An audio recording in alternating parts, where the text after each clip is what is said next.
Agora que a gente corrigiu toda a prova de língua portuguesa do concurso da Cefaz do Amazonas de 2022 para o cargo de auditor de finanças e controle, eu resolvi mapear toda a matéria de gramática que caiu em cada uma dessas questões para elaborar um roteiro de estudos para vocês se guiarem na hora de se preparar para um próximo certame da banca FGV. Vamos ver o que caiu nessa prova exatamente em relação ao que estava no edital?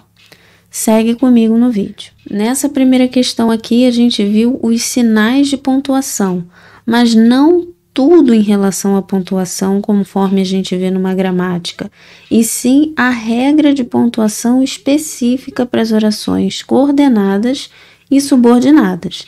Então, foca bastante nesse subtópico dessa matéria, porque isso aqui caiu 2 vezes nessa mesma prova. A segunda questão que a gente viu também traz um pouco da matéria de orações subordinadas, justamente na parte em que você precisa saber transformar uma oração subordinada reduzida para desenvolvida de novo.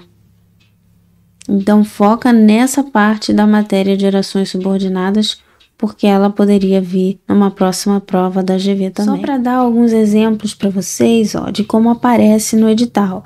Essa parte da semântica aparece exatamente assim: semântica, vocabulário, antônimos, sinônimos, homônimos, parônimos e heterônimos.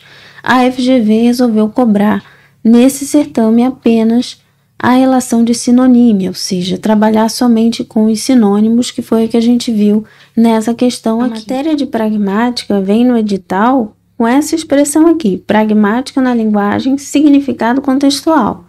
E foi nessa questão que eles cobraram esse tópico da matéria como estava no edital, ou seja, eles simplesmente queriam saber se o significado de uma mesma palavra mudava conforme o emprego ou uso diferente dessa palavra em relação a palavra que seguia, né? Por exemplo, simples emprego, emprego simples, mantém o significado ou continua o mesmo? Aquilo que a gente viu. Quando a gente pensa na semântica de uma palavra atrelada ao contexto, atrelada ao uso, a gente está dentro da matéria de pragmática, beleza? E esse é o nosso checklist da correção de prova. Eu coloquei aqui os 12 tópicos e subtópicos de tudo que a gente viu cair nessa prova, não necessariamente com a mesma linguagem que é colocada no edital, que às vezes fica um pouco abrangente demais, mas colocando especificamente aquilo que caiu em cada questão para você se guiar na hora de estudar e ser bem específico, bem cirúrgico na sua revisão ou nos seus estudos. Então, foca em todos esses 12 elementos aqui que podem cair num futuro edital da banca FGV para a língua portuguesa. Só recapitulando então, na primeira questão a gente viu os sinais de pontuação atrelados ao significado dos conectivos nas orações subordinadas e coordenadas. Segunda questão foi para você transformar a oração subordinada reduzida em desenvolvida de novo, sabendo fazer esse vai e volta. Terceira questão, queria saber sobre complemento nominal e adjunto adnominal, se você sabe classificar esses 2 termos preposicionados, e aqui você poderia incluir também na matéria objeto indireto, que é o outro termo preposicionado que a gente estuda dentro dessas relações sintáticas. Na quarta questão, a gente viu tanto a flexão do verbo haver, no caso dele ser impessoal, quanto o uso dos pronomes demonstrativos de reforço. Por isso que eu adicionei mais esse tópico, ambos se referem à quarta questão. Pronomes demonstrativos de reforço são mesmo, próprio, aquelas expressões que a gente usa para ratificar alguma coisa que a gente está falando.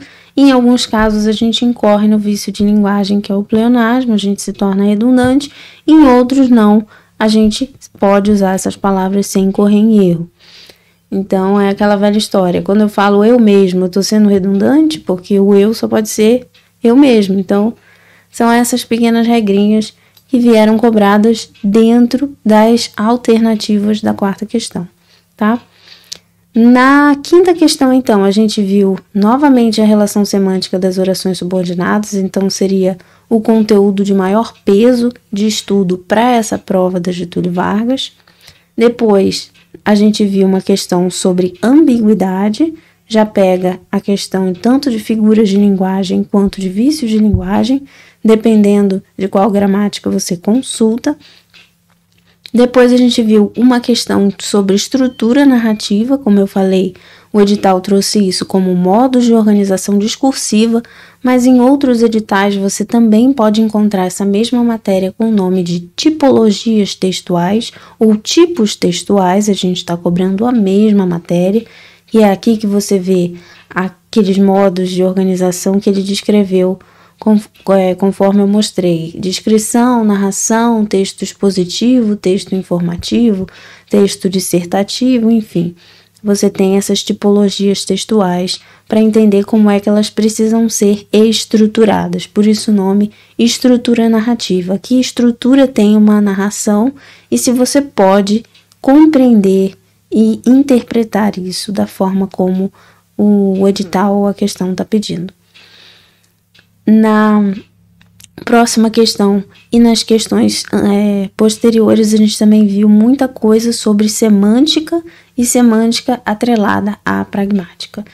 A gente viu tanto questões de impropriedade léxica quanto questão de pragmática, o significado de uma palavra muda dependendo do uso, relação de sinonímia, que também está dentro dessa matéria de semântica.